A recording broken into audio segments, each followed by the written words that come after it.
We'll go around the table.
And welcome.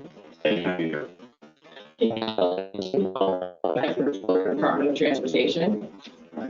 And just before we go around the room, for those that are online, Commissioner Kemp, if you'll go ahead and introduce yourself.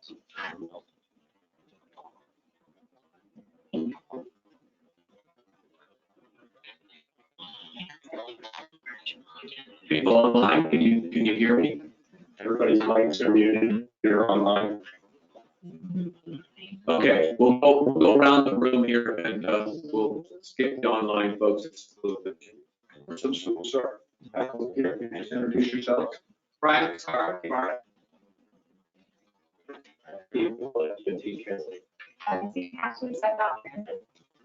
Scott Berry, Pasco County, Virginia. Andy Taylor, legislative Tracy Richard Moss, DOT.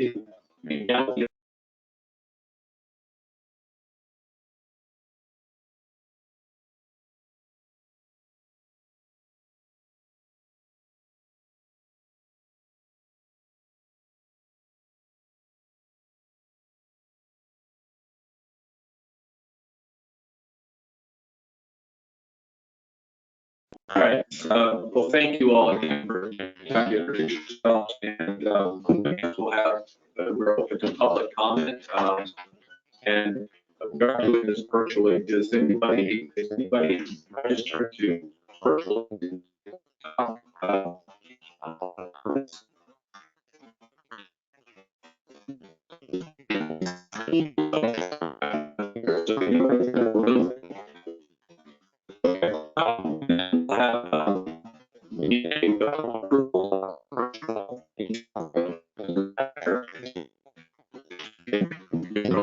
Make the motion.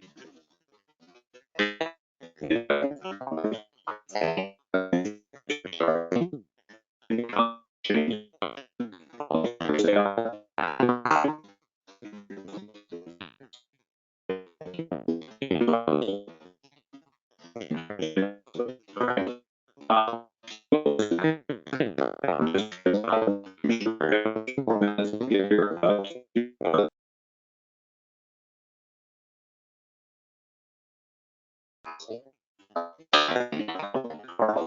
Okay, sorry about that. Carl, I just, real quick, what we're hearing from the folks attending virtually is that,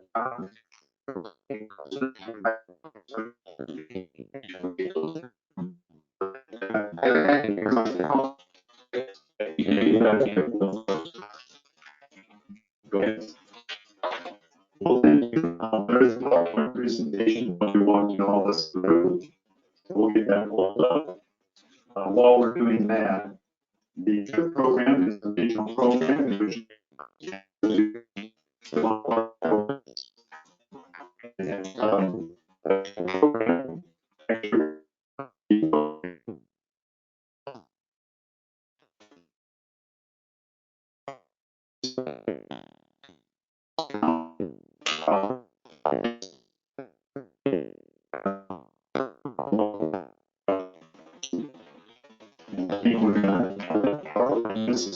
care.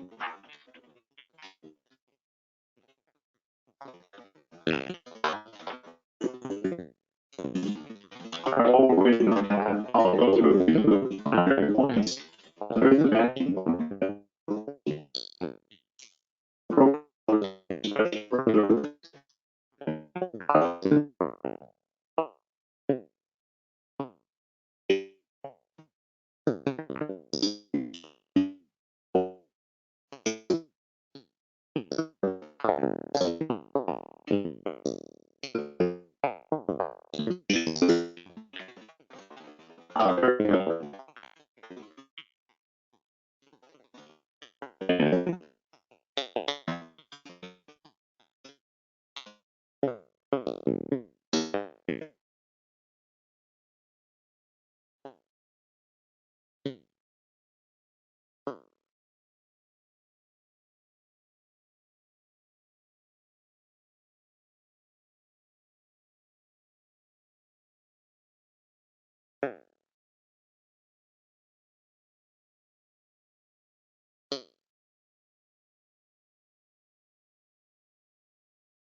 apologize for the inconvenience here.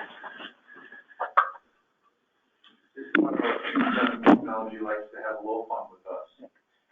Usually on a Monday though, not a Friday, right? Someone online, can you confirm that you can hear us now? We can hear you well now. All right, thank you. I got 2 notes in the chat saying they can hear better now. Thank you.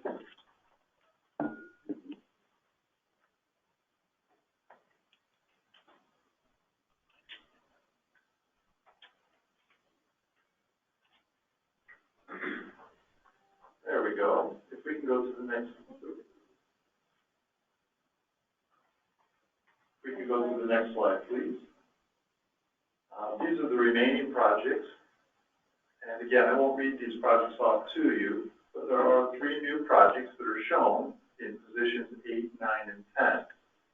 When these went through the scoring matrix, these projects scored very close to each other. The takeaway for everyone here that I'd like you to think about is that because the projects were very close in their scoring, it demonstrates that projects that are being brought forward to this list are competitive projects that meet the goals of the program as we have outlined these for regionalism. And when I see a few nods around the room, we'll go ahead and advance to the next slide. Okay, if we can go to that next slide, please. Thank you. These are the projects in District 1. You will see that Moccasin Wallow Road was on last year's list. The North Ridge Trail is a new project. Does that ranking mean anything? Because the new one has, is So on top this, of it.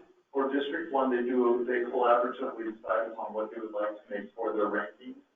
They chose to make North Ridge Trail their #1 priority. And is that a road or a trail? I'm sorry. It says trail, but sometimes people call a road a trail. Yes, and I would actually like to ask someone, because I did not receive a map for this project when I put together the PowerPoint. So I looked on Google Maps, but did not see the facility. So it's either a new road or a new trail. It is a road. Okay, thank you. That can be confusing. Yeah. A little. When we distribute this, we can certainly put behind their roadway or something to that effect to indicate it is a facility for automobiles. If we can go to the next slide, please. So this is a map showing the Citrus Fernando County Line Road. We did not have the image available for Tower Road, which is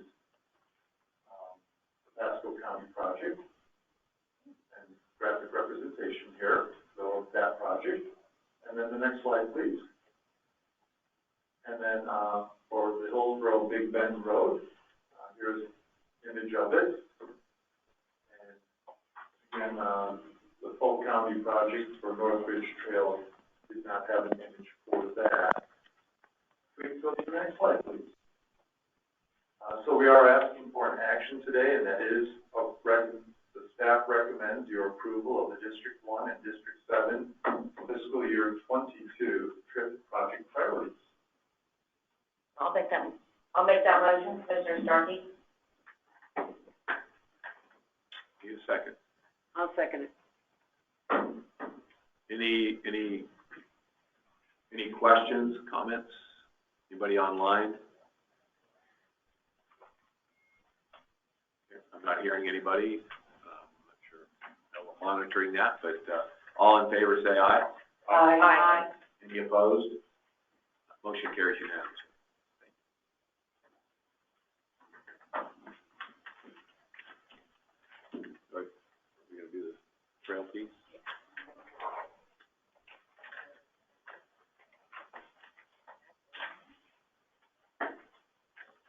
You don't have that.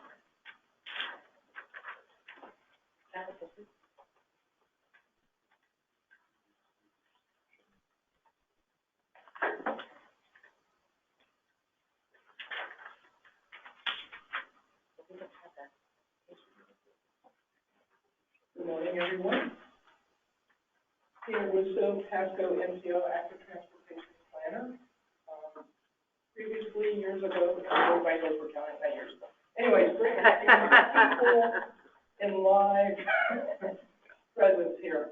So the multi-use trail group, I just became chair in this past year, so still figuring out how to do this, but being a past representative in the group, had a little bit of an understanding of it.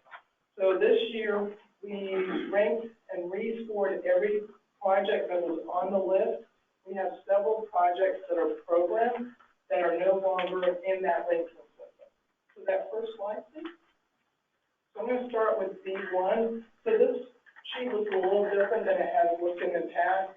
So what we did is we added the ranking for 2021 to the left there. But one of the things you're going to notice that 21 scoring. So we went through all those projects again this year and made sure the score is accurate to all those new projects. Some of those projects haven't been scored in several years. So we wanted to make sure that those scores were still the same to this day. So this is B1. I'll let you look through these. Again, just a few projects. Polk has some new projects on here. And again, several projects are programmed, so they're no longer ranked, and we'll leave them on the list until they're completed. Next slide. Anybody needs me to go back? Please do. So we'll finish out District 1. And then Old Dixie's on here as well. And again, you can see the new scoring in that second to last column, or third to last column. And then we'll go ahead and next, which will bring us to some of our maps of B1. And if you want to come back into these again later too. So this is probably what everybody's looking at is District 7. So the number one priority, Upper Tampa Bay, you're going to see is not up there for funding. So it'll be at the bottom of the ranked programs as far as that goes. So the number one, based on scoring this year, is the Duke Trail, and you'll see a little bit of a map of that. So number 2 is South Tampa, and again, we rescored these. Everybody double check them. I didn't score them. Each jurisdiction scored them, and we have a ranking sheet for each one of those projects. Okay, and then next page. So what happens with the scoring system that we use now that's been around for a while? You're going to have a tie score. So in that case, we had to double up that ranking for those projects if they had a tie score. So there's no reason why it should be a 4 or 5 if they have the same scoring. So what we're going to do this coming year, though, is reevaluate that ranking and scoring system. Again, that ranking system was created years ago. So we're going to reevaluate that ranking system and kind of bring it up to date with everybody and proceed this coming year with probably a modified ranking system, just to make sure everybody's on board with how we rank these projects. So these are those next ones. If you have any questions, let me know. Some have been taken off because they're not really significant, and some have been added. A lot of new information on these sheets. A lot of new details were added this year by several agencies. And then that next page, these are those last programs that are programmed that don't need funding as well. So they're in construction or close to construction. We did have several projects that came off the list that have been completed, which we're really, really happy to see. So that is that list. I can go through some maps here if you want to go through. So this is the Pinellas segment. You can see the Duke Energy in the middle to the right there. That's the number one ranked project. Next slide. So South Tampa Greenway. Next, the Tampa Bypass Canal. Number 3. That one looks familiar to me, by the way. Next slide, sorry. South Coast Greenway. And then next, Joe Creek Greenway, which is another Pinellas project. And then next, I would be in trouble if I didn't show this slide. So this is the Pasco County Orange Trail. It's the 5A project that we have on here. And that also represents Tower. Right. Tower Road. So that section to the bottom left corner down there, pretty much this bottom left corner of this alignment is very similar to the Tower Road alignment. And that's that big yellow line right through the middle of Pasco County. Which is the extension of Pinellas Trail, the old railroad corridor, which is called the Orange Belt. And then I believe that's it. So now, I have to plug Suncoast Parkway. This is the second Parkway 2, which is, this is the overpass at 98 for Parkway, Suncoast Parkway 2, the trail there as well. Opening soon, and there's the map for that. And then next, if you have any questions, hopefully I can answer them. Could you go back to the Pinellas Sure. route? It's number 1, the Duke, the Loop, Yes. or the Joe's Creek. The very first one says Pinellas at the top. So That one, yes. So, that shows everything. I wanted to show how in context that Duke Energy piece fit it into the whole. okay, so am I understanding that the railroad line on that corridor has been abandoned and is now a trail and there's no rail line there any longer? Yes. Yeah, well, there's, you're talking about the one on the west side of Pinellas County. That Yes. was an old rail line, but that's been abandoned for Okay. years. But there's still a rail line. The Clearwater line's still there? Yeah, there's still a rail line that goes through Pinellas That's County what I wanted. down to St. Pete. Thank you very much. I just needed some clarification. That's true. Yeah.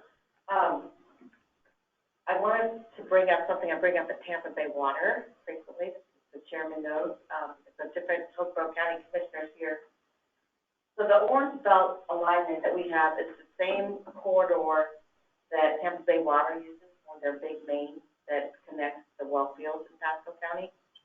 And we secured the right to put a trail there, as a verbal agreement, back when the former executive director was there. Maxwell? What was his name? I think it was Jerry Maxwell. But, so we're following, that whole bottom section is the Tampa Bay Water corridor. You guys are looking, Tampa Bay to put in some connections in Hillsborough County with Tampa Bay Water to connect, I think, your new water facility. And I brought it up at the meeting that it would be great if you could coordinate that new line with the trail. So if you don't do it at the beginning in discussion, it's much harder to come in after. So just something to put on your radar screen as that progresses. Go ahead. Thank you for bringing that up. Commissioner Cohen is going to be here for the CCC meeting. We may want to make, and he sits on Tampa Bay Water on that board. Yeah. So I think that's an excellent recommendation, or at least something to consider to make sure they know. So we'll make sure we let him know. Commissioner Starkey's always good at reminding us if you happen to forget. And it is it is good to do it up front when it's much easier Right. on the front end. So, yeah, appreciate that, Commissioner Starkey. Any other questions or comments about the trail priorities? Okay, you need action on this as well? Yes, sir. Okay, so if we can get a motion for approval of the priorities. So to approve the trail priority list. Thank you, Commissioner Starkey. Need a second? I'll second it. All right, we have a motion and a second. Any comments or questions? I have a comment. I actually, it didn't add up the District 1 list, but when I went through and looked at the financial commitment we made to trails on this priority list, it's over $1 billion. It's literally over $1 billion. So we are, I'm very proud to say that we are definitely committed to trails.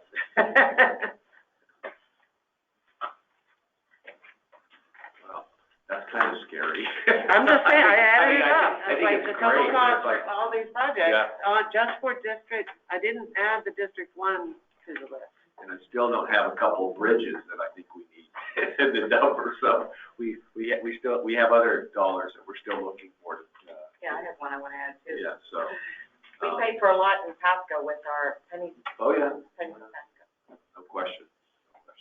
So, I do not see any hands raised. no hands are, oh, there you are. Yeah. I'm sorry, I thought it was totally virtual. Hi, Commissioner Camp, welcome. Thank Good to you, have thank here. you. Yeah. And I don't know if I missed this about trails because I was driving up here. I see we have do we have the upper Tampa Bay trail? We had it forever on the priorities here, and then, I don't know if you can, so it's not on,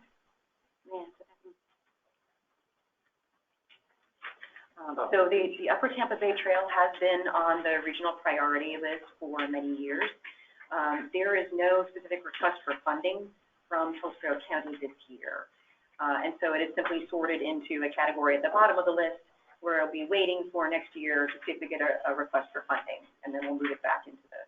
okay, thank you, because I'm really working on trying to get the initial funding that we need from Hillsborough on that, and it's been a priority forever because it will connect up to the state. Once we connect the Upper Tampa Bay Trail, it connects to the trail across the state. It's really important linking piece, and it's a very short piece and has been an issue for literally decades. So I just wanted to, I think it will finally get it moving. Yeah, For those years. Thank you for that comment. I do think of all the assets we have in the Tampa Bay area, I think our residents, visitors love the trail. So the commitment to that certainly has been well-founded. So, all right, any other comments, questions? There's a motion and a second. All in favor, say aye. Aye. Any opposed? Okay, motion carries unanimously.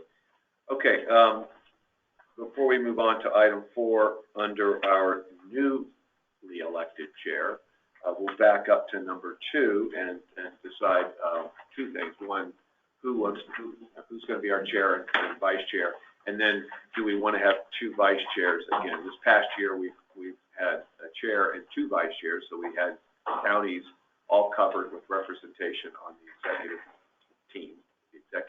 So I'm the chair, obviously, and then Commissioner Overman and Commissioner Mariano have served as the vice chairs this past year. So I suppose we'll start the conversation with first, do we want to have the same formula of a chair and 2 vice chairs, or just a chair and a vice chair? And, just any conversation or preference from members? Well, I would speak up and say I'm fine with a chair and 2 vice chairs. Is there a, okay, then I don't see any reason to change necessarily unless the will of the board wants to go in that direction. So at this point, we will then have whoever's elected chair and we'll 2 vice chairs from the other 2 counties. That's kind of the idea, so that we have representation. Are there folks that would like to be considered chair? We have the 2 vice chairs, and it's clearly their candidates for the new chair position, but is there anybody who would like to make a motion or express an interest in being the chair? I have an interest in being the chair. Okay. Well, made my job so easy as vice chair. I'm like, okay, it's going to be that Yeah. Commissioner Mariano's not here, otherwise I would have nominated him.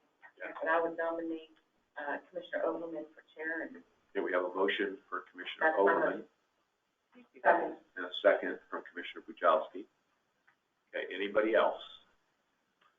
Okay, all in favor say aye. Aye. Any opposed? Motion carries unanimously. All right. Thank you very much.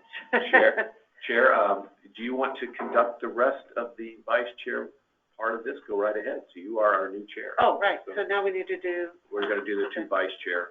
Thank you. Thank you. Thank you all. I appreciate that. So now we need to go through the opportunity of electing 2 vice chairs. Currently, we have Commissioner Mariano has been the vice chair, although is he online at all, or if he's not online? He's not online. Okay, I'm sorry that he's not here today. But we do have. I'll open it up for nominations for a vice chair. Well, we need someone from Pinellas County, right? So who's here from Pinellas County besides Commissioner Akers? We have Bujalski here as well. She's standing in for Commissioner Wall. Oh. Well, Commissioner Akers, do you want to be vice chair? That would be fine. That'd be great. Yeah, I'll be glad to be vice chair as representative from Pinellas County. I nominate Commissioner Eggers to be vice chair. Okay. Okay, so we have a nomination for vice chair, for Commissioner Eggers. Thank you very much for accepting the nomination. Do I hear any other nominations? Seeing none, please raise your hand or indicate online. Yep, okay. It looks like we've got from what I can tell, unanimous vote. We have a second vice chair as well, so we'll open it up for nominations for vice chair. You can self-nominate yourself. Oh, I will self-nominate for second vice chair. Okay. We have a nomination for Catherine Starkey. Second. Second. Any other nominations? We'll close the nominations. We'll all approve. And so we have two vice chairs. Thank you very much. And with that, you guys are going to work really hard. I can tell you've already been doing it. But thank you very much for your participation in this. The next item on the agenda is the priority setting for inter-county transit, since we've covered the regional priorities already. Okay. So thank you so much. I'm just going to give a brief recap of where we are and where we're going.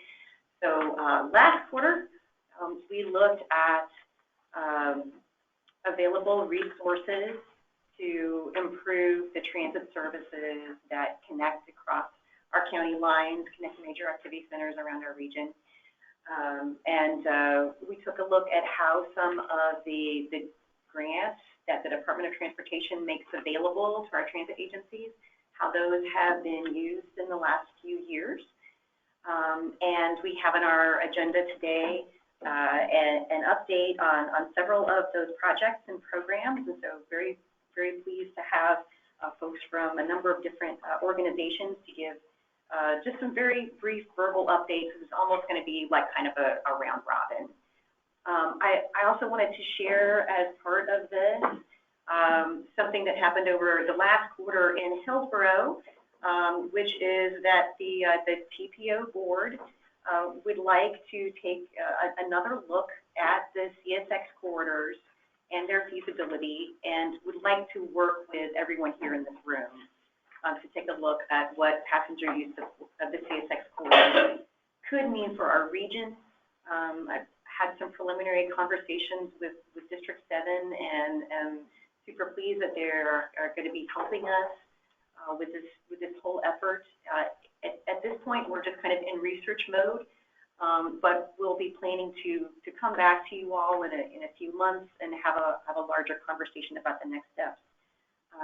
Just preliminarily, looking at some of the work that was done for the Regional Transit Feasibility Plan, some of that data was using the base year data that we had at that time, which was 2010.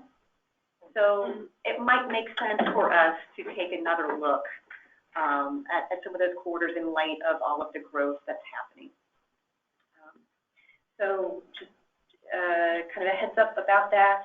And first on our list of round robin discussion, we're super pleased to have Kenyatta Lee, who is the new Chief of Modal Development for the Florida Department of Transportation. She's also joined by Chris Leffert with District 7. Chris, of course, is administering some of those grant programs that we talked about last quarter. And so we really appreciate you all's insights, what you can share with us about how we can target our limited resources to be as effective as possible. Good morning. As Beth mentioned, I'm Kenyatta Lee. I'm the Chief of Modal Development for Psta.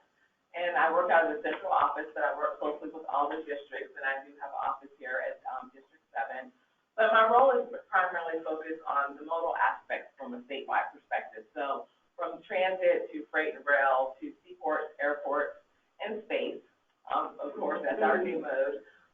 So we're working throughout the state to ensure that we have an enhanced mobility and also increased safety, as well as increase the opportunities that we have for economic prosperity. So in that regard, this is a very important group for us to be working with at a district-wide wide as well as the statewide, because it provides me the opportunity to understand your funding priorities and your strategies that you're working towards, and look for opportunities that we can support those initiatives and efforts with you.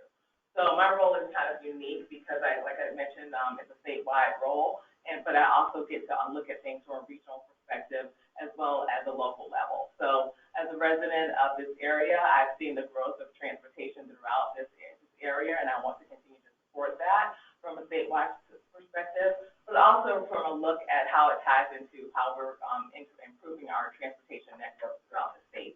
So again, just looking at some of the projects that you're working on, and that the areas that we are actually focused on with Psta at this time, whether it be the streetcar or the Sunrunner or the bus on shelter program that we're currently funding, it's a great opportunity for me to see what's going on throughout the state and in this region, so we know how we can support those initiatives with this local office. So I just wanted to get an opportunity to introduce myself. While I'm new to this role, I'm definitely not new to transportation and those efforts that we have throughout the state. So thank you again, and I look forward to working with each and every one of you. Is there an opportunity to ask us questions? Yes. Would we like to hear from Chris as well about the grant programs? And No. Good morning. So I'll have my perspective from the district level, and basically our funding programs, which are also tied to federal programs, come down as sort of urban programs and rural programs. We don't want to forget our friends up north. So we look at it that way. We're also looking at, the programs. When you make requests to us, sometimes people will try to say, I want this type of funding, and it's really best to come talk to us so that we can find the best fit of, what other eligible programs you might be for, what we can mix, what we can do at the district level, what requests we can make in Tallahassee. So it really helps us out when you come talk to us prior to trying to develop something. What we're looking at is, how do you help that end user, whether it be an urban rider or a rural rider. Also, we want to make sure that things are fairly distributed. So some things are discretionary, and some things are done by formula. So we have a lot of tools we can work with, but where it's like everything is limited. So we try to work with that. Thank you, Chris. I really appreciate that. And I think that is one of the values of having the partnership, because the funding can be a little complicated and trying to figure out who's on first. As Beth had mentioned earlier, at Hillsborough, we did agree that we needed to work with all of our stakeholders to not only look at the CSX right away and how it could possibly be utilized to serve all of our region, but also to help us with the grant element associated with how do we finance this and what's the best way to go about doing that. In my conversations with Secretary Quinn, we were able to actually see that there was opportunity there, and so I knew at this level we needed to start that conversation. So I appreciate that, and thanks for the roundup on that. Commissioner Starkey, did you have something? Well, I just wanted to ask Don, as advances in different kinds of technology come our way, for example, e-bikes, and I know in our county, every day we get asked if communities can be a golf cart community. Being a county that has a lot of, a lot of state roads where golf carts are not allowed to cross. I wonder if there could be a conversation about how to address all these new forms of transportation and re-looking at some of the rules that FF has about crossing some of these places. Well, let Secretary Grant take that one. I'll try. Watch what you're saying over there. I work on connecting mobility, so he'll help you out. In the golf cart community, we've had the same issue. Yeah, then I think it's just going to get worse because that's just growing and growing. Well, and, part of the issue is state statutes related to if a golf cart can operate under certain conditions. For instance, a 6-lane road, you don't have the ability to approve a golf cart crossing at certain speeds. You also cannot, in some cases, have motorized vehicles on a trail type of a system unless you provide some cases, you may provide a much wider trail to be able to accommodate multiple modes. But there's a lot of just rules and statutes that would we like to let a golf cart cross US 19? Well, you know, it's not really a crash-worthy vehicle, and it's operating in the same state as vehicles that are. So there's a lot of things. But you can walk across. Yeah, you can walk across. You can walk across it in the crosswalk. But a golf cart can't cross it faster in the crosswalk. Yeah, well, it operates in the, so for instance, you push a button for the crosswalk. Yeah, but you can push it for the. I know, but I'm saying if you push the crosswalk button, it is timed to say, okay, a person walks at 4 feet per second or 3.5 feet per second, depending on the environment. And it gives enough time in there for that protected crossing to be done.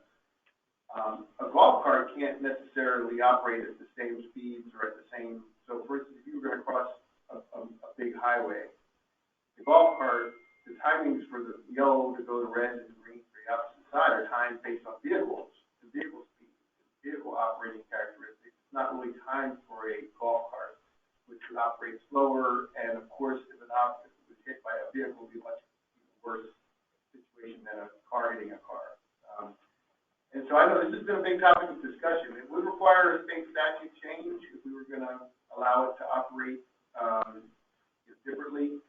We try to approve it where it's allowable, but there's certain cases where we just cannot approve it without a change in the statutes. And I believe, and I'm not sure if any of my staff would know this, but I also believe some of it, depending on, like if it's a U.S. highway, federal highway, there's different rules associated with that than there may be in a different environment, a state road that's not a U.S. highway, or if there was a local road. So is that limited to golf carts? What about an electric bike? What about a hoverboard? I don't know the names of all those things. Electric scooters. There's just all kinds of new fangled ways to get across the street. And are those restricted as well? There are certain restrictions on different types of vehicles. And like my son has one of those skateboards that's motorized. And you can go pretty much fast on those things if you ever watch them. Yeah. Well, they're not supposed to use it on the sidewalk, but they're also not supposed to use it on the road. So there's lots of areas where there's probably evolving technology. We'll have to catch up with it when it comes to statutes and that's my point. Yeah. No, and we are. It's a topic of discussion statewide, probably nationally. Yeah. But yeah, we try to do what's allowable by law as long as we don't see a major safety problem associated with it. But in many cases, it's just we don't have the ability to approve it. Bring it up. No, I think it's an excellent discussion. I know that each of the MPO, TPOs have, bike CACs to kind of bring up ideas of ways to maybe develop some state statute changes, and I look forward to hearing that further. Julie. I was going to say thank you, because I looked at that going, I'm going to screw that up. Julie? I just wanted to say, I don't think we want to mix golf carts and pedestrians in a crosswalk. And we are a golf cart community. But I do think what would help a lot is when we're a golf cart community, and we've got, 3 or 4 state roads going through us and a couple of county roads. I think what would help though is, and we're very familiar with what the restrictions are, speed and number of lanes. But I do think what would really help is when we do approach something because we believe it's workable, that it wouldn't take us 3 or 4 years to get it done or get somebody to, that's not always the case. But I do feel like, that we hit roadblocks. Because we're not going to ask for something that, A, we don't think is safe, but we're certainly not going to ask for something that we don't think meets the standards. This is why I put our effort into it. We've got a lot going on and it's not worth our time. So I would just say maybe it's a culture about golf carts, but they're here to stay. And a lot of cities in Talbot County want to emulate what's happened in our city, including Safety Harbor, and they're struggling because of their state roads. So I just put that out there for a very friendly ask. Not a complaint, just a friendly ask. I'll talk with our staff, and I know some of them come through traffic operations, some come through planning, so I'll make sure that we have a process so that it can be moved along in a timely manner. The other thing is that there's certain types of funding that can be used, but if you put a motorized vehicle in there, you can no longer use that, so it's more complicated. Not that we couldn't uncomplicate it through statute changes or policy changes, but right now sometimes it's just something we can't do. Thank you. So can I recommend that, maybe at the Tri-County BPAC, work with FDOT on looking for opportunities for the newer versions of mobility? Because I do know a lot of folks that ride electric bikes, and they're like, sometimes the bikes don't really work for them in the same way. So those that use would be great. We have a lot of complaints, even though it's allowed now in the state. We have a lot of complaints about these motorized things being on the trail. People are upset about it and they complain about it constantly, especially the electric bikes, but other things. So, but I don't know how we can undo that because the state has said e-bikes and all those things have to be treated just like any other bike. It is subject to local regulation, though. There is the ability for local governments to establish some rules and regulations. In Pinellas County, the county maintains the trail, and they are revising their signage and markings, which currently say no motorized vehicles, to reflect the reality that e-bikes, pedal assist bikes, are essentially bikes under state law, and that no motorized vehicle designation is really kind of outdated. So that they'll have some new signage on the trail that hopefully will clarify some of that. Also want to mention that our agency just produced a knowledge exchange series topic on micromobility, and that is being pushed out, I think, today or next week, and we had a presentation to our technical committee earlier this week, and I'd be happy to share that with the TMA leadership. I'd be happy to send that out. You know, I wonder if we're building all these Mark County, so State Road 56 and other roads, we put a trail on one side and a sidewalk on the other. And could one be for pedestrians in certain kind of speeds, and could the other side be for some other kind of mobility, rather than putting the same on both, and just one's just lighter? So I just think we need to think a little differently as people, you know, want to maybe ride these e-bikes to work. But I don't know if very many people would like to ride in that little lane on the highway when cars going 55 miles an hour next to them. I'll never ride in there. Thank you very much for your comments, and I do think it would be wise to get the Tri-County BPAC together to throw around some ideas and make some research as well as recommendations to address some of the issues that are specifically within our region. Commissioner Eggers, to recommend. Yeah, I don't want to belabor the point, but I do think as we continue to expand this, that we have to keep in mind the whole safety component. And I'm not going to get on the soapbox, but we're expanding our trails pretty rapidly. But the bridges that get over the roads are trailing behind, no pun intended, but they're not. So we're developing more trails and leaving that safety component in my mind. I think it's the same with the trails itself. When we're getting all these motorized vehicles on there, and they really are. They're motorized. I'm sorry, they're going faster than bicycles, and we just have to continue being safe. I tell golf cart people in our city, you're supposed to pull over if cars are behind you. They don't do it. And again, we get out ahead of ourselves, and I think we have to always circle back and remember that safety is the most important thing, that our responsibilities are, regardless of what it is. I don't care if it's the new things that we're going to be exploring on the CSX, safe public safety. If it's the trails, it's safety. And the crossings that we're talking about on, Commissioner Starkey, you brought up, it all goes back to one, convenience, but two, probably one, safety, and two, convenience. So it's great stuff, and I think our residents want it, and we just have to make sure we do it carefully. So that's my only comment. Thank you. I do like your idea about the feedback. Excellent. Thank you very much. So do we need a motion to advise FDOT to do that, or refer it to them? No? Okay. I'll figure this out. Okay. Just to, Ms. Alden actually made reference to what we did at Hillsborough, and I want to give some context to the motion that was actually unanimously passed. And then we can move on to the Cross Bay Ferry recap.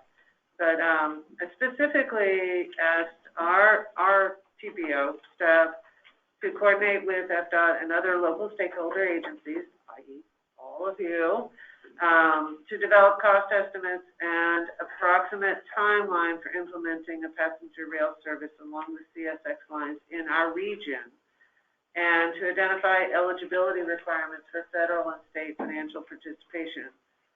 So that the staff would also identify possible roles and responsibilities of each of the pertinent agencies in this effort. So, Chris, the work that you just described to us is critical in that nature to kind of give us an idea of how to go about finding collaboratively the grants and then develop relationships with all of the area to determine what's the best use of that right-of-way, given that land values are getting to a point where it's going to be harder and harder to move this forward with land values where they are. So I wanted to bring that to our attention. It was passed unanimously, and it's in line with the conversations we've been talking about as far as, possible transit opportunities in our area. So, Secretary, did you want to add something? Yeah, so in fact, Ming and his staff and we've talked with Kenyatta and Brad Silver, I say Millie, it's probably been a year now, but is our Assistant Secretary for Strategic Development, which includes the modal options, ports, airports, transit. And the department is really looking harder right now at mobility in general and looking at other modes as well. How can we be, where do we lead? Where do we partner? And regional transit is an area that I think we're looking very hard at. Should FDOT be playing a bigger role in regional transit? And so when we talked about the CSX line, one of the things we were thinking at some point, we would obviously need to get Pasco, Pinellas, and Hillsborough together and determine, maybe have a workshop of some type, whether it be a combined MPO boards workshop or some other group that's formed by the MPOs. But there's a lot of questions that we need to probably flush out as we go through, and some of them could be, for instance, the first question we'd have to answer as region is, do we need regional transit? It sounds like a simple question, but it's an important one. Then once we determine or go that route, we start to talk about, what kind of transit do we want? Do we want a rail fixed guideway type system? Do we want a regional bus type system? Because obviously there's a lot of differences from cost, from a lot of things related to all of that. What is the role of each of the TPOs, MPOs in terms of support for those? And then at some point, we have to figure out, because if we're going to be competitive for federal dollars, which we really would need to build a major system in the area, there has to be strong support from all of the regional partners, and there has to be some vehicle created that will demonstrate that there is an understanding and support of what it would take to operate and maintain a system once we were able to build it. Because the federal government could conceivably provide us up to 50% of the cost of the system, which FDOT could provide up to 50% of the non-federal dollars. So if they came in 40%, we could come up with 30%. But that's predicated on the locals providing the first 30%. So we can match the local money and then go for the federal money. But it's very competitive. And if we were talking about in these workshops that we would have our central office folks help us with, is to kind of talk about how have other systems come to be? How did they go from, like we are here today talking about we'd like to do it, to actually operating a system? And there's a lot of steps, and making sure everybody understands their role in the process. Because all of us will have a very specific role in order for it to all come together and actually be successful. So having some kind of workshop like that where we would get our central office folks involved, our local folks, as well as folks from the various agencies, I think we can probably lay out a good roadmap, and then from there determine, how can we do the things we need to do to check all the boxes along the way to get to it. So we're very willing to be major partner and help with leading the discussion. But of course, at the end of the day, the locals are really going to be the key to whether it actually can happen. Yeah, when we talk about stakeholders, we mean everybody, the transit agencies, the boards, the counties, you know, the folks that honestly would have to be part of the grant application process, right? Right. That's clear. And we have acknowledged, and again, I think you all probably central office have more discussions about this, but we have acknowledged that, you know, CSX right away is a valuable asset. And under the right circumstances, we would be willing to find a way to participate in acquiring those. But again, we need to determine it. And then even more so when we get to the point of rail, are we talking we want light rail? We want commuter rail? I mean, all those things play into the formation of something that we can then go and say, we're going to move forward on this and try to enter the federal process to get funding. And that's how the central office actually gets involved, and we're evaluating how is that going to look for our state from a passenger rail perspective. Because surely right now, everybody's kind of dispersed and trying to figure out how that's going to work. But from a regional line and looking at the CSX opportunities and where areas that they want to actually be operational for their benefit, and then where we can piggyback off of that for our line will be something that we have to sit down and talk to them about. And they're kind of in a process of wanting to do that. They have certain criteria of what they will and will not do. But as a partnership, we will need to have a united front on how we're going to present those opportunities to them and what direction we want to go. Thank you very much for that. I guess we do have to recognize that traditionally our rail lines have been used primarily, at least in this region, for freight, and connectivity to the ports and the airports, you know, are critically important. So that's why I meant all the local stakeholders, so that we're able to actually have a productive conversation. So where there are conflicts, we can work that out before we ever go towards making the recommendation to the powers above us to get some of this moving forward. Ms. Starkey. And I know Jack would want to speak up if he were here, because I think he was a strong voice for CSX and the line in our county. And I would say that line is in a good spot. Goes to the center of our county. Right. And it actually goes very close to the new 700 or 800 acre Moffitt Cancer Research Park that the legislature funded this year. And we see a lot of growth in the 41 corridor. What took our breath away before was the cost of the ticket. And so I think it was $100 for someone to ride the train down south, if I remember from the first presentation. So, that was like a no-go for us, because I don't think anyone would be paying that. But as I said before at Chiparta, we're really willing to listen and see what a member, what is a realistic cost for that system. I do think we need to do something. We are on board with the DRT, as everyone knows. I think when we have something to present, we need to present it to everybody, not just the commissioners that are sitting on T-BARTA or TMA, but to the whole Psta Commission, Hillsborough, Pinellas, Fernando, everybody at the same time, one big meeting with a good plan. And because I think we move forward when you only have one or two commissioners from each county representing the board, because you have no idea where the other ones are. And so we have a vote, and get further into discussions. I don't know where my fellow board members are either, or the cities in my county, and maybe yours are the same. Thank you very much. Commissioner Kemp, your recommendation. Thank you. As many of you know, I've been talking about the CSX for a long time, through both the TMA and T-BARTA, and just a couple of things. I hope there's not any misconceptions like it will be $100 for a trip from Pasco County. That's kind of the first time I heard that. Across the state, the CSX, and across the country, CSX tracks have been used for freight. They are here, and they've been converted decades ago. They converted the CSX tracks for passenger use in the Miami-Dade, Broward, and Palm Beach areas. Goes across 3 counties for commuter purposes. That was done, I think, in the 80s. And Sunrail in Orlando was done in just 2014, and it's still building out now. And there's nowhere near prices like that.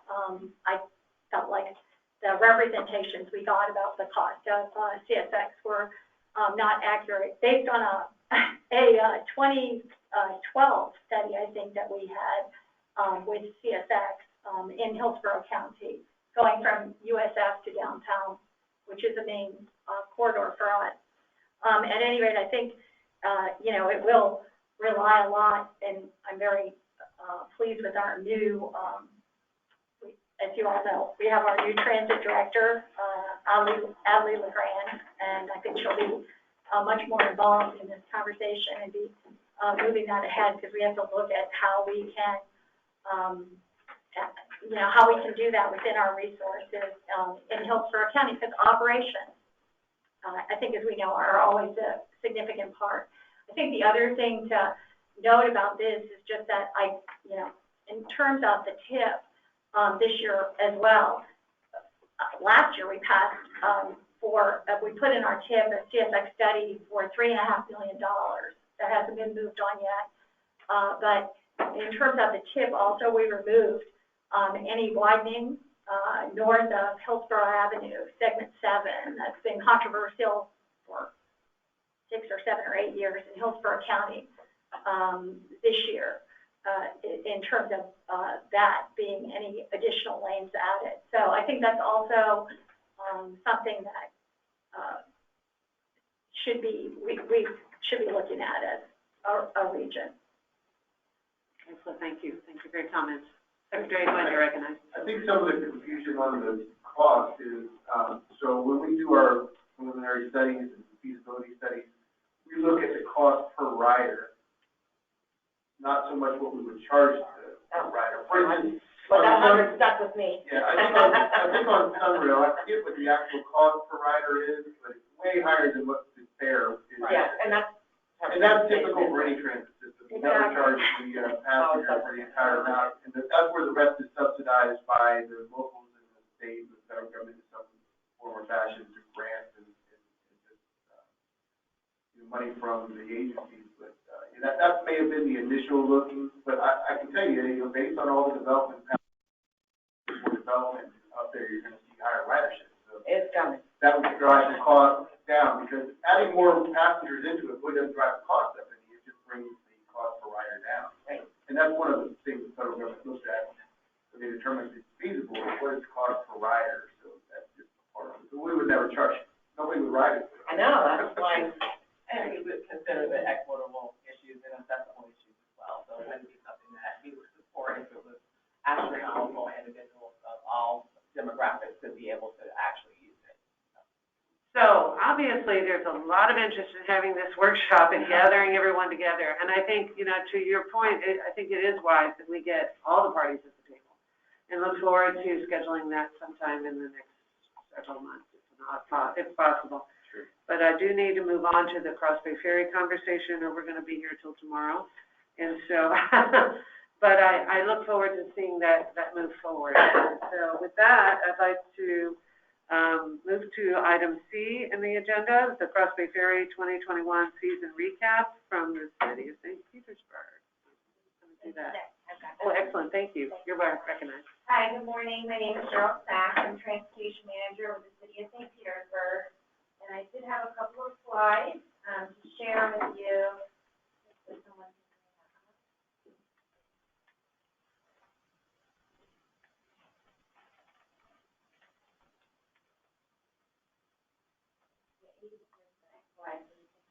So just as a quick recap of the seasonal, the Cross Bay Ferry is a seasonal passenger ferry service between downtown St. Petersburg and downtown Tampa.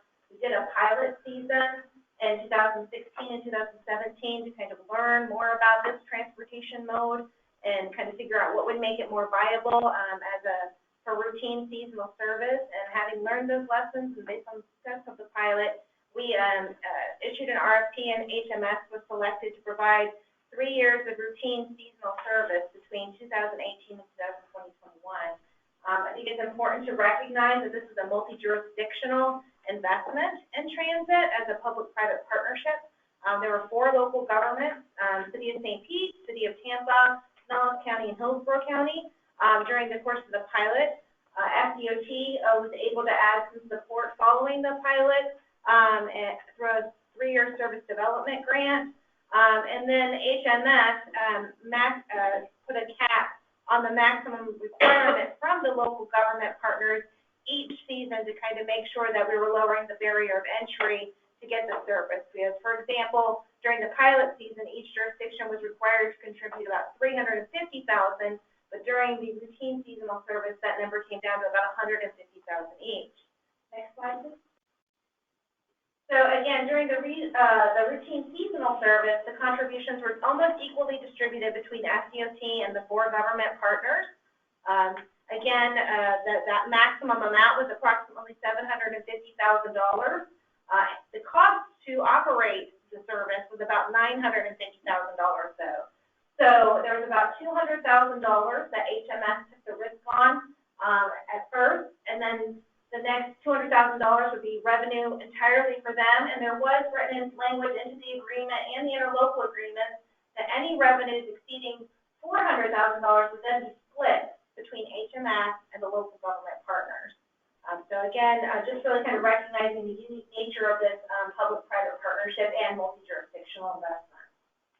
Next slide, please. So where we are now, we just concluded the 3rd year of that 3-year agreement with HMS that finished up on April 30th of this year. We did have that agreement with FDOT for their support, and we fully expended that grant to begin with about $150,000 each season. So next slide, please.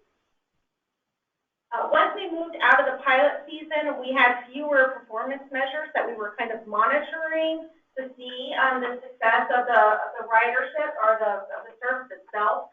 Some key metrics that we looked at were ridership and revenue. And so this chart illustrates the ridership and revenue for the pilot season and each of the 3 seasons that were covered under that agreement with HMS.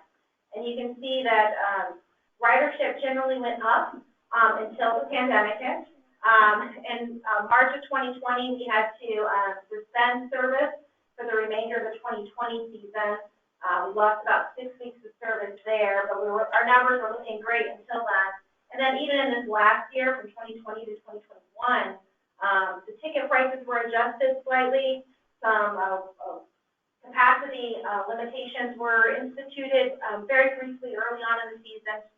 But even still, with the ridership numbers being a little bit lower, the revenue was still significant at about $350,000, $355,000.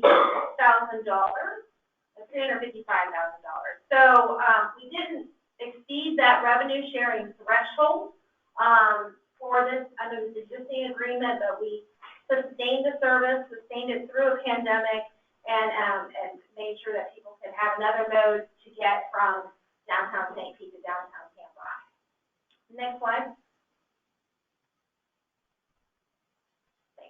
So going forward, in April of this year, the Hillsborough Board of County Commissioners approved an amendment to their agreement with HMS that allows for an option in their agreement for intercity service between downtown St. Pete and downtown Tampa. So they have an option in their existing agreement now to cover the service that was covered under our agreement with HMS, City of St. Pete's agreement. So, and that allows for intercity service beginning as early as this fall.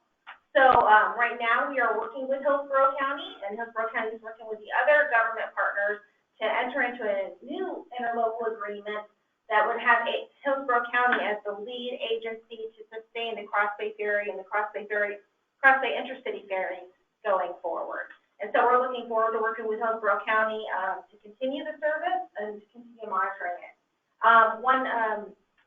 One note on that is right now the current negotiations between HMS and Hillsborough County are looking at increasing the duration of the seasonal service. So the seasonal service had been 6 months, November 1st through April 30th.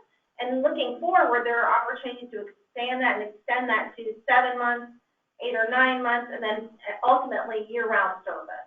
And so that looks really promising to get something really ingrained as an institutional waterborne transportation service across Tampa Bay. So we're looking forward to that. And then, Hillsborough County is pursuing, a funding support from FDOT. And FDOT could probably talk about the status of that, but, we're just looking forward at having Hillsborough County the lead agency in negotiating with HMS and sustaining the service going forward. So, and that I can answer any questions about the past season. And may have to find answers, lots of find answers for the Hillsborough County going forward. Excellent. Thank you, Cheryl, very much for that report. It's great to see that it's doing well in spite of the pandemic. Yes.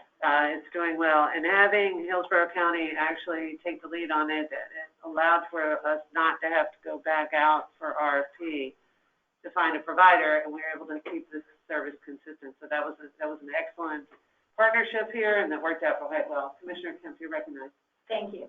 And yes, just it's been a great partnership with, as we said, all 4 jurisdictions and FDOT working on this.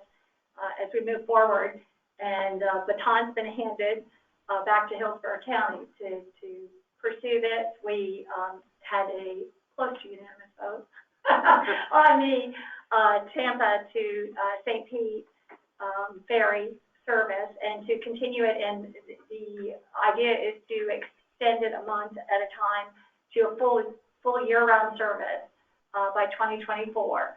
And so we are already in conversations with the same jurisdictions again about working forward on this, and I see that definitely happening. There's been lots of support, lots of enthusiasm. I know in Hillsborough County, it's just been everywhere I go in the county. People are very, very excited about it.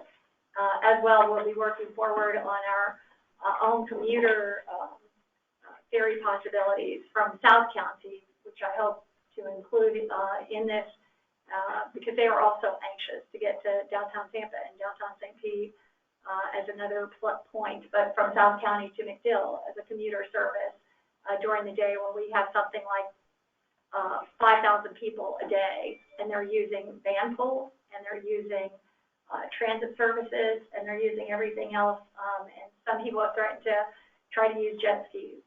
But we want to provide them with a great ferry service. Thank you.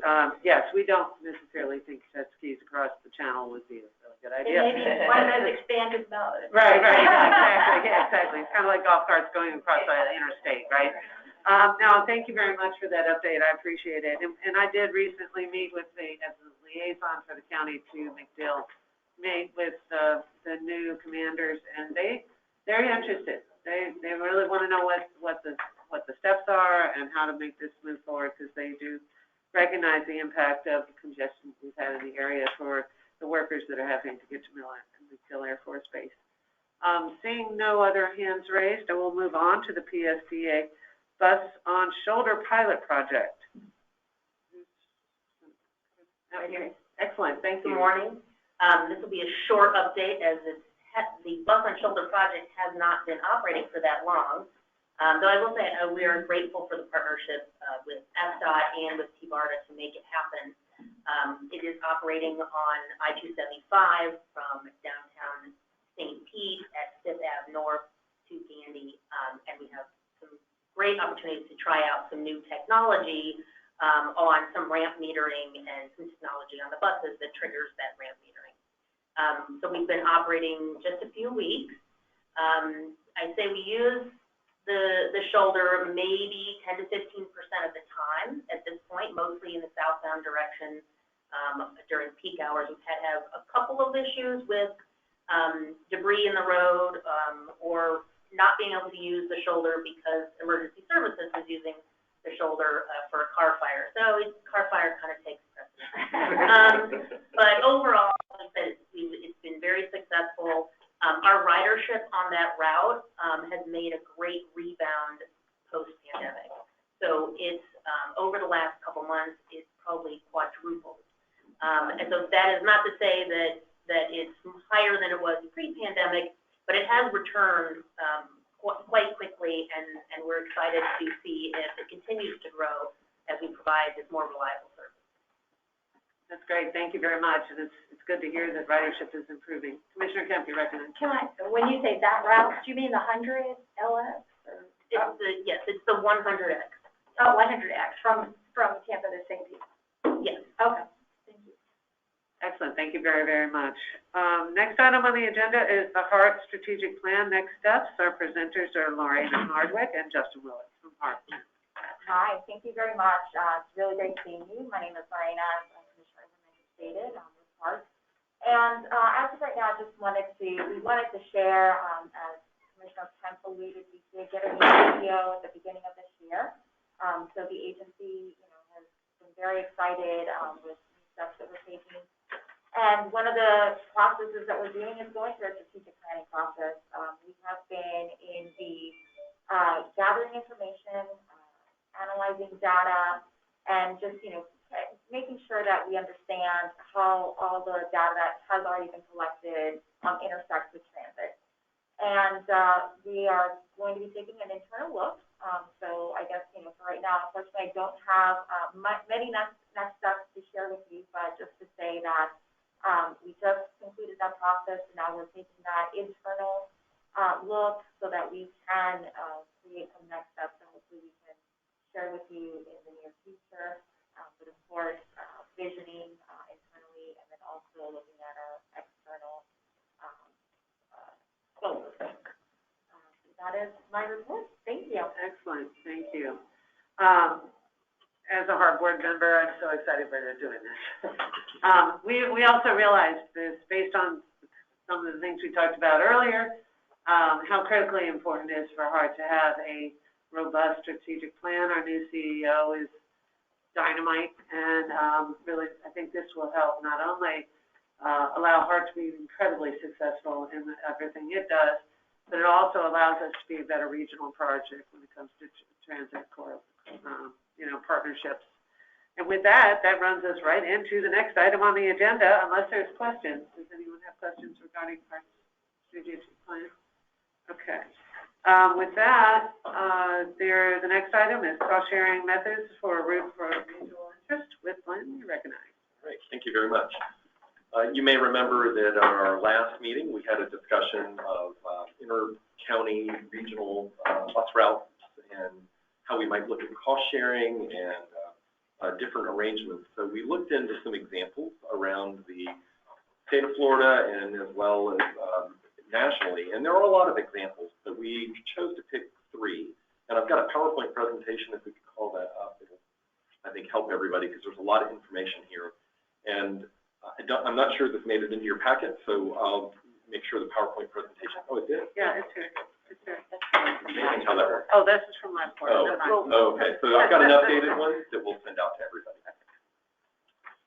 So I just want to focus on a few examples. If you could advance to the next slide, and I'll try to get through this very quickly. First, we're just going to look a little bit to the south in Sarasota County and Manatee. Then we'll look at Broward and Miami-Dade. And then the Piedmont area, the Piedmont Triad area, Winston-Salem, Greensboro, and High Point, has a similar setup to what we have here with T-BARTA and multiple MPOs in a multi-centered region. And we thought that might be a useful example. Next slide. So I'm going to start with Sarasota, and 20 years ago I had a hand in setting up this inter-county service as a consultant to both MPO, well, the MPO in both counties. And this is a new service that was initiated around 2002. Route 99 provides service from downtown Sarasota to downtown Bradenton. It's interesting because Manatee County and Sarasota County are separate transit agencies operated within county government. And they have one MPO serving both of them, as you know. This was a very arduous process, developing an interlocal agreement. One transit agency is a unionized agency, one is non-union. They have different funding mechanisms, and historically the two counties and transit systems had not coordinated very well. And you had a transfer point at the international airport, which was a very difficult transfer, and sometimes people were left waiting 3 to 4 hours if they couldn't exactly meet how those routes converge. So Route 99 was essentially a creation to unify service along Highway 41. There are 5 vehicles operating in this corridor, 2 by Manatee County Area Transit, 3 by Sarasota County Area Transit, to to provide effectively 30-minute frequency in the service. The fares are retained by each respective agency. So they're providing the cost of service and they get the revenue from that service. The bus passes are honored on both routes, so you can have interoperability of fare payment. And the passengers are charged from the county in which they board. So there is a different fare between the two. It's not the exact same fare. Next slide. This is a map of the route going from the downtown station in Bradenton to the downtown station in Sarasota. The combined ridership is over 500,000 trips annually. This is the most productive route in the system by far. It's not even close. And while growth in Sarasota Manatee has been growing westward or eastward towards the I-75 Lakewood Ranch corridor for some time, Highway 41 is really where all the institutions, the downtowns, a lot of the lower income population exists, but you have your community college, the airport and Ringling Museum. I mean, a lot of the attractions are along the 41 corridor. And you can see that there's a little bit more ridership in Sarasota County because you have more of those destinations, more of the employers in Sarasota County as well. Manatee County has also made some significant investments in their capital and transit in recent years. They have very different service philosophies in the two counties. Manatee's service is more focused on transportation disadvantaged riders. Sarasota is more geared toward employers. Next slide, and commuters. Before you, could I ask a quick question that Sure. relates to that? Interesting combination of the difference in focus, but it works, right? It works. So this particular 41, as opposed to what you described as Lakewood Ranch growing, is where the job centers are, where they're actually larger, the employers are, as well as individuals that might be transit dependent, correct? Correct. Okay, great. I think that's an important key to pay attention to. The other piece they haven't really worked out yet is comparable service going east to west, because as the population grows to the east, you need to connect those people. But that is a much different demographic. It's a higher income population. It's sort of like what we're seeing in Pasco County, moving from east to west. And so it's a little harder to serve. If you've seen Lakewood Ranch, it's really hard to serve with buses because it's very suburban and cul-de-sac. Right, excellent, thank you. And DOT has participated in this. This was New Start, not New Starts. It was service development grants initially got this started, and then the productivity of it, they eventually took it over, and it's all locally funded. So Broward and Miami-Dade is a really interesting case study, and the I-95 Express service really stems from a designation in 2006 by the Federal Highway Administration for a national corridor of concern, and I'm not getting the title exactly right, but it was a congested corridor. The I-95 corridor was so designated, and there were 4 principles to address them: technology, telecommuting, transit, and tolling. And so as part of the tolling initiative for managed lanes on I-95, the Florida Department of Transportation committed to funding the entirety of the express service as long as there are tolls operated on I-95, the managed variable price tolls. So this is a partnership between Broward County and Miami-Dade. It's actually called an urban partnership, and the federal government and FDOT are part of that urban partnership. The routes are funded, I believe, by toll revenues, and so that's a big component of this. The Broward Transit is operated by Broward County Transit, and the Miami-Dade also operates two routes, Miami-Dade Department of Transit and Public Works. There are 3 routes in Broward, and these tie in with the Tri-Rail transit service. So you're providing direct connections from the transit stations to Miami-Dade Civic Center and major downtown destinations in both Broward and Miami-Dade. The fares, again, are retained by each respective agency, so there's not revenue sharing per se. That revenue is received and then used to reinforce the operation. Next slide. Each of the 2 routes in the Miami-Dade network have different legs. They alternate between park and ride lots in Broward. And you can see that there were about 680 passengers per weekday from January to March 2020. We didn't look any further after that because things have changed. But I think they're all starting to bounce back. I mean, we're seeing that here in Pinellas County, where some of our core routes are bouncing back pretty strongly now.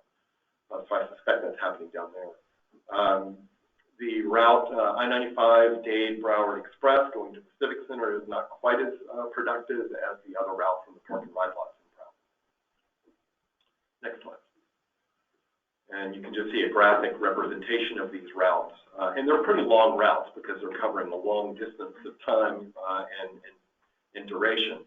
And they have limited stops, and they operate primarily in the PM and AM peak period. The estimated annual operating cost for all three routes for Broward County is about $2.1 million. And you can see these are from Miramar, Pembroke Pines, and they go to different locations in Dade County. And the ridership is 27 to 33,000 on the different routes. So just turning to Winston-Salem, Greensboro, and High Point, this is an organization similar to TBARTA in some respects. It's the Piedmont Authority for Regional Transportation, and it works with several MPOs in this area and cities to coordinate service.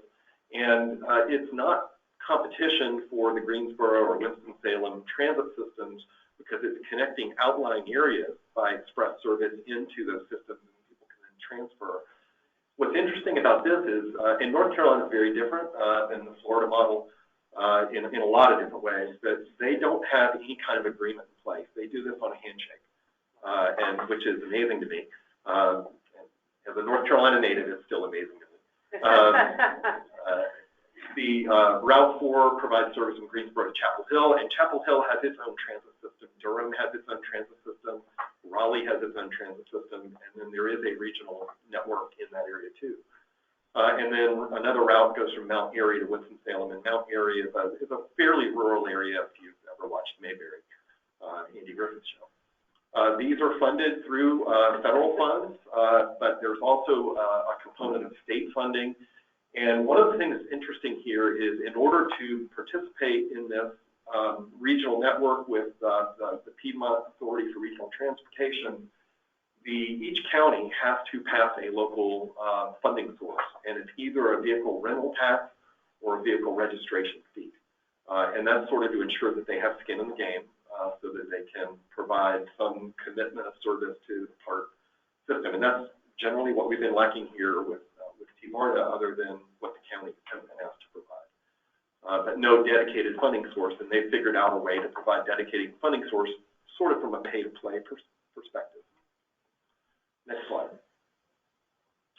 And you can see the examples of this, and they're all fairly limited stops. They operate 3 routes generally in the morning period, or they operate for 3 hours in the morning period and about 3 hours in the afternoon period.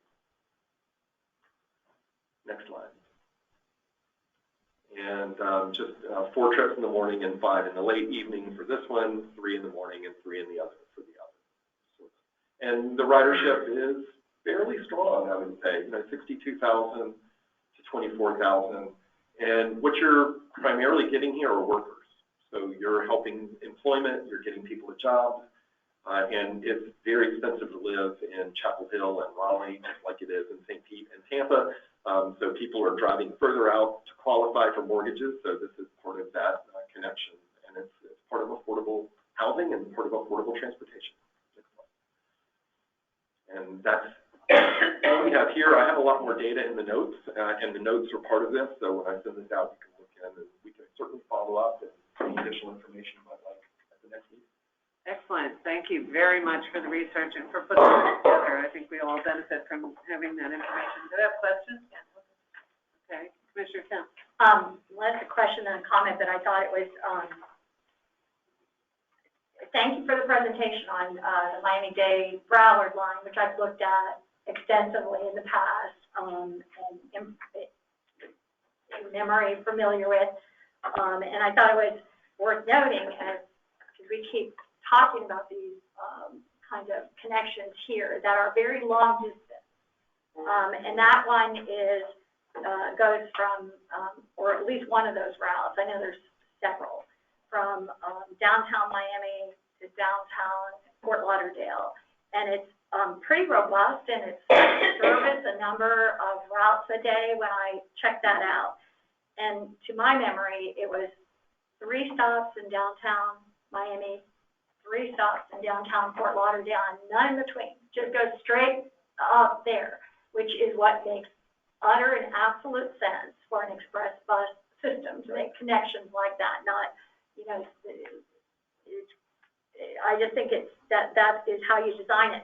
But I also, and I looked up their numbers before, but I think it's worth noting that even in the most robust one that you cited with 680 passengers per weekday, the second one was 386 passengers per weekday, which is far, and this is Miami-Dade and Broward, which is far more dense and populated than we are, and yet these are like, I mean, I think our biggest routes in Hillsboro, locally, like the one that's Florida Avenue, the Hillsboro Avenue, and the 2 that's Nebraska Avenue, those routes are more on the measure of the higher ones, 2,000 a day, and the Hillsboro, I think, is 1,400 a day and not as robust in the service.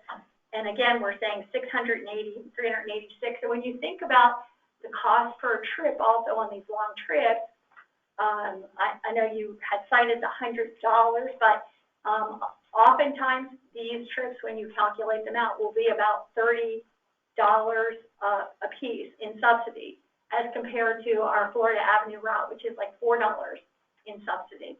So I just think those are all things worth noting and understanding.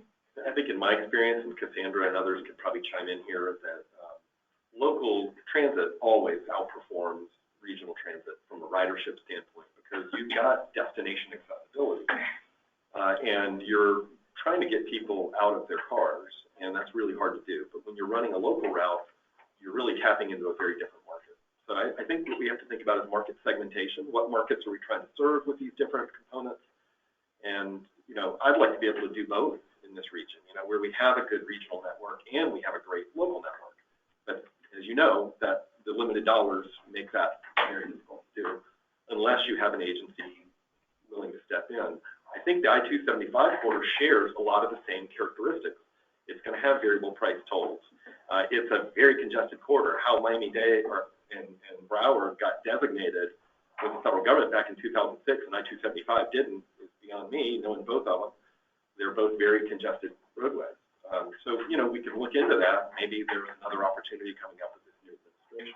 Well, and just to be clear, it was 3 or 4 years ago that we removed from I-275 north of downtown express lanes, toll lanes. That was very much, and it's been a very strong point of discussion.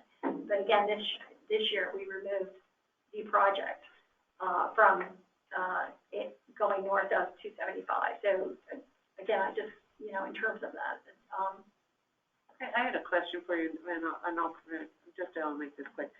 So for one of them, it sounds like they had a handshake agreement, but it sounds as though the express service was provided until there was a robust local transit connection. Is it, or did the express service go all the way in to say a more dense? All the way in. Yeah, if you're talking about the North Carolina example, it goes right into the transfer station at Greensboro downtown or Chapel Hill. Okay. So it didn't come to sort of like a... It doesn't go to the periphery and then you've got another long haul. It goes right into the core. Okay. And then you have a variety of route options at that point. Okay, great. Thank you very much. Commissioner Starkey. Well, I just want to mention also in Miami-Dade, high school in South Miami, and many relatives down there, they have a variety of transit options. I've ridden the metro many times. I've ridden the train, ridden the bus, ridden on their bike trails. So they don't only have the bus, they have other modes also. I think it gets divided up among different options.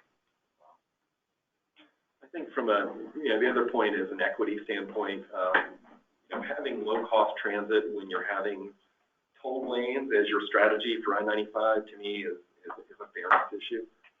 So that's something that I think that's why the federal government's participating. I think that's why the Department of Transportation in Florida is participating. And, you know, Broward and Miami-Dade have agreements for connections, for service coordination, all those kinds of things that just help make the service operate better and more effectively. I did want to make one comment on the wave runners or jet skis. We took our boat to Bimini, not last summer, but the summer before, and there were people coming to Bimini on jet skis. Wow. Okay. Yeah. Okay. Great. That is bravery or insanity. Yeah, bravery or insanity, I'm not sure which. Yeah, thank you very much for bringing, you know, I always like hearing what other regions have done to find ways to get it done. And so I'm really pleased to hear that and would like to incorporate those ideas as we move forward. Seeing no other comments or questions at this point, I think there is opportunity for us to do some great collaboration, not only on the transit side, but in our future conversations. As seeing that we are towards the next point on the agenda is old or new business that we'd like to discuss. Does anyone have any old business to discuss? Seeing none, how about new business to discuss? I have an item I'd like to just bring to everybody's attention. On August 11th, we have a legislative workshop that we've scheduled, primarily aimed at the Pinellas legislative delegation, but some of our delegation members encroach into Pasco and Hillsborough County. So I've reached out to Beth and now Carl to encourage you all to join us if you're able, or send a representative. The workshop is aimed at intergovernmental affairs staff, legislative staff, chambers of commerce, and it's not a typical like preview of what's coming up in the session or a debrief of what happened in the session. The focus is really on how do we align our goals and objectives to work cooperatively with the legislature on issues of significance. And for us, it's things that we deal with like affordable housing, transportation funding, resilience, all those kinds of things that relate to development in Pinellas County, which is a big issue. And we've gotten, I believe, all but one of our delegation members to confirm and commit to being there. We're still waiting on the speaker. Hopefully, we put pressure on the speaker, but all the others are committed to being there. It's August 11th from 10:30 to noon, and we'll send out a save the date, encourage folks who want to be there. I'm hoping we'll have the Department of Transportation able to be there. And again, we want to talk about things that we can collectively ask for and work toward. Last year, we were able to thwart an effort to remove the yellow rectangular rapid flashing beacons from our roadways, an important safety measure. That bill is probably coming back, and we want to make sure we're prepared for that as well. And that's just an example of where I think we can work together. Transportation funding, affordable housing, or a couple of others that we want to see happen. Those are my hot buttons too, and that happens to be our policy and MPO meeting day, or TPO, TPO meeting day. But we'll try to make sure we've got somebody talking, because those are all very important issues in Hillsborough County as well. Any other new business? And with that, I'll take a motion to adjourn. Okay. We're adjourned. Thank you.